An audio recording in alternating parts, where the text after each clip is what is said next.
ሰላም የእግዚአብሔር ቤተሰቦች ከማህበረ ቅዱሳን ቴሌቪዥን የዕለቱን አጫጭር መረጃዎች ይዘንላችሁ ቀርበናል። የክርስቲያኖች ግድያ በአስቸኳይ እንዲቆም ሲል የጀጁ ወረዳ ቤተ ክህነት ጠየቀ። በአርሲ ሀገረ ስብከት የጀጁ ወረዳ ቤተ ክህነት በክርስቲያኖች ላይ የሚፈጸመው ግድያ እንዲቆም ለኢትዮጵያ ኦርቶዶክስ ተዋሕዶ ቤተክርስቲያን፣ ለአርሲ ሀገረ ስብከት ጽሕፈት ቤት እንዲሁም ለሚመለከታቸው አካላት በላከው ደብዳቤ ጠይቋል።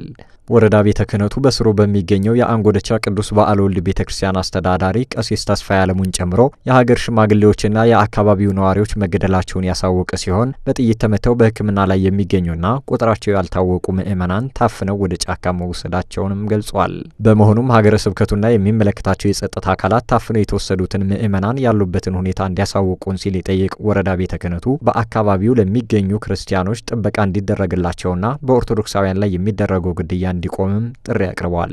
የአካባቢው ሚኒሻዎች ከስፍራው እንደሸሹ የተገለጸ ሲሆን የክልሉ የጸጥታ ኃይሎች ወደ አካባቢው እየደረሱ ቢገኝም ምዕመናን ቀያቸውን ለቀው እየወጡ እንደሆነም የደረሰ መረጃ ያመለክታል። ማህበረ ቅዱሳን የደም ልገሳ መርሃ ግብር አካሄደም። ማህበረ ቅዱሳን ከብሔራዊ ደም ባንክ አገልግሎት ጋር በመተባበር በተለያዩ ማዕከላት የደም ልገሳ መርሃ ግብር አካሂዷል። የተካሄደው የደም ልገሳ መርሃ ግብር በየሆስፒታሉ በደም እጦት ምክንያት ለተቸገሩ ወገኖች ለመድረስ ያለመ እንደሆነም ተገልጿል። በዚሁ የደም ልገሳ መርሃ ግብር በማህበረ ቅዱሳን በተለያዩ ማዕከላት በርካታ ምዕመናን ደማቸውን በመለገስ የተሳተፉ ሲሆን መርሃ ግብሩ ቀጣይነት ሊኖረውና ተጠናክሮ ሊቀጥል እንደሚገባም ተገልጿል። ለ192 ተማሪዎች ነጻ የሕክምና አገልግሎት ተሰጠ። በማህበረ ቅዱሳን ወልዲያ ማዕከል የጤና ባለሙያዎች ህብረት ለወልዲያ ደብረ ሰላም መድኃኔዓለም ካቴድራል ትምህርት ቤት ተማሪዎች ነጻ የሕክምና አገልግሎት መስጠታቸው ተገልጿል።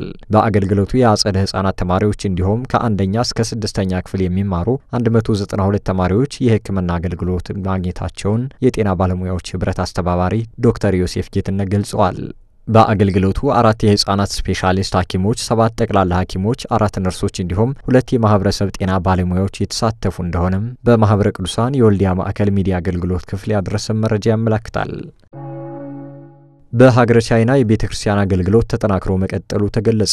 በኢትዮጵያ ኦርቶዶክስ ተዋሕዶ ቤተክርስቲያን በቻይና ደብረ ምሕረት መድኃኔዓለም ቤተክርስቲያን በቅርቡ ከተመሰረተ ጀምሮ ከተለያዩ የቻይና ክፍለ ግዛቶች የተሰባሰቡ በርካታ ኦርቶዶክሳውያን ስጋው ደሙን መቀበል እንዳስቻላቸው ተገልጿል። ይህ የሆነው በቻይና የተለያዩ ከተሞች ያሉ ምዕመናንን ማሰባሰብና መባረክ እንዲሁም ስጋው ደሙን ይቀበሉ ዘንድ የሀገረ ስብከቱ ሊቀ ጳጳስ ብፁዕ አቡነ ያዕቆብ በሰጡት አቅጣጫ መሰረት የቻይና ደብረ ምሕረት መድኃኔዓለም ታቦት በተለያዩ የቻይና ክፍለ ግዛቶች እየተዘዋወረ ምዕመናንን የሚባርክበት አገልግሎት መጀመሩን ተከትሎ ነው። ታቦተ ሕጉ በተለያዩ ክፍላተ ግዛቶች እየተዘዋወረ የሚያደርገው የመባረክና ምዕመናንን የማጽናት አገልግሎት ወደፊት ከቻይና ማህበረ ካህናትና ከየክፍላተ ግዛቱ የጽዋ ማህበራት አስተባባሪዎች ጋር በመመካከር ተጠናክሮ እንደሚቀጥልም ተገልጿል።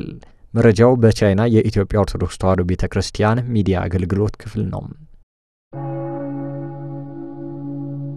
ለዕለቱ ያዝንላችሁ አጫጭር መረጃዎች የእስካሁኖቹን ይመስሉ ነበር።